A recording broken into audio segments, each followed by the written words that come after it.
So I figured we would just have a quick chat about the gigs we've been to. I know you went to see Fontaines DC the other week. How was that? Yeah, I saw them at the O2 Academy last Friday. So what was that? Friday the 18th. Yeah, they were really good.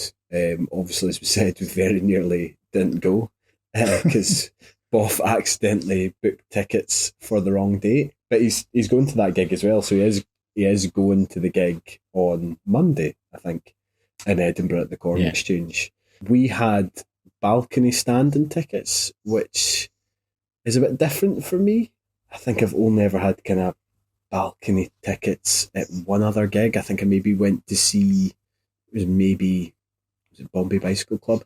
I really enjoyed it, to be honest. There's a lot to be said for kind of being down there and in the mix with the kind of rest of the standing crowd. But yeah, being up in the balcony was great. You know what I mean? The acoustics are great. You could hear the band really well. You could see the band really well. They opened with a Pogue song. They didn't open with a Pogue song. It was playing in the background. They played instrumental Pogues number called Wild Cats of Kilkenny, which was quite interesting. Like that kind of, hit me from the kind of left field. But yeah, the band were on form and just great. Yeah, really good. We'd definitely go and see them again.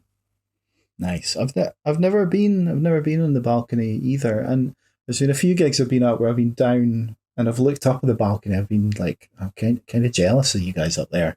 It'd be quite cool, but yeah, one of these days. Yeah, man. Uh, I think as we get older as well, it's you kind the of preferred place to be.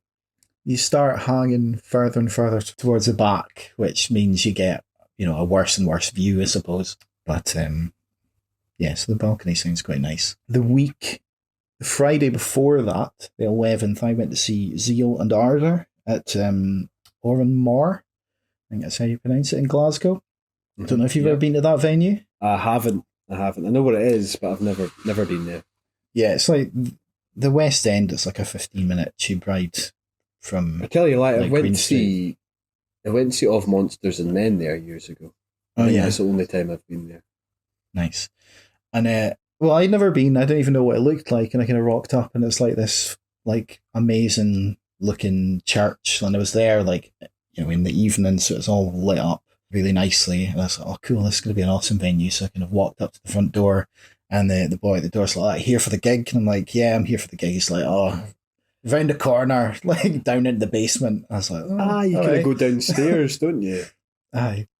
So I was going to see like a black metal crossover band. So that's the basement is probably the best place for that. So Nice. so it was quite good. Yeah, really impressive looking venue, and the basement was all right.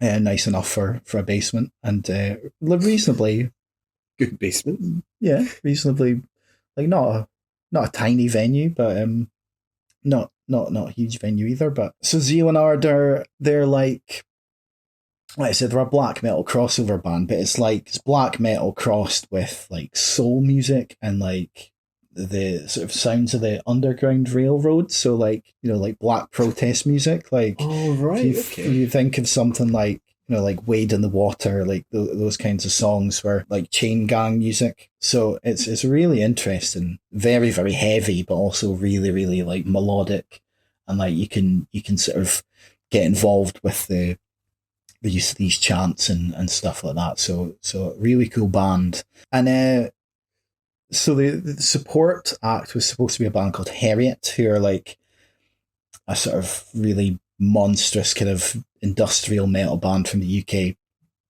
But they had to cancel the rest of their tour. I think they were all got sick. They didn't specify what they got, but presumably it was COVID. So they had to unfortunately cancel the rest of that tour. And then two members of Zeal and Ardor were also missing for the same reason. So the whole kind of shtick of Zeal and Ardor is this kind of chain gang vocal. So you've got multiple vocalists kind of joining in with these chants. So two members gone. Those kind of chants were sort of left to a kind of backing track, and they didn't explain that to begin with. So it's a bit like, oh, it's a backing track, and then the front man could have explained this has happened, and it's like, well, we could either have cancelled the gig, or we do it with Done you know, this. three remaining members. But to be honest, it was still fucking awesome. They played I think they played for about an hour, so like sort of 20 odd songs. So really impressive. Like just yeah.